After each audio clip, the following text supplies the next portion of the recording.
tokko ta'uu na barbaachisa. Asii dhuftee gara asii dhuftee godaa dhuftee gammoojjiidhaa dhuftee baddaadhaa dhuftee odoo hin ta'in Oromoon tokkuma. Tokko Oromoon.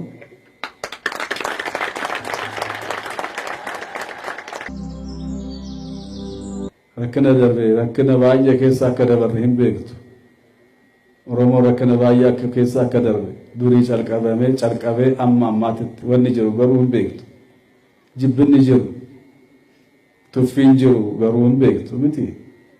Isa keessa dabarree asirra ga'uun kun akkanattis baay'attanii ta'uu sin arguun keenya baay'ee nu gammachiisa. Galanni Waaqayyo isaa haa ga'u.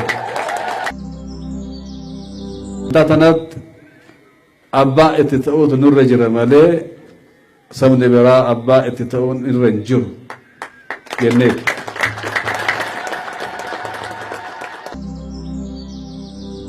Kaayyoon keenya kaayyoon hundumaatu manni Oromoo afaan ofiitiin haa baratanii ijoolleen Oromoo afaan ofiitiin haa barattu wangeela haa barattu qiddaasee isaa qaddastu. Waan jechaa turan waan nun jechaa turan amantaa tanaan qooduu fi amantaa tana balleessuu fi isaanitti qoodetti hin tolleef egaa nu malee amantaan tun hin jiraattu amantaan tun teenyaa warra jedhutu kana jedhe.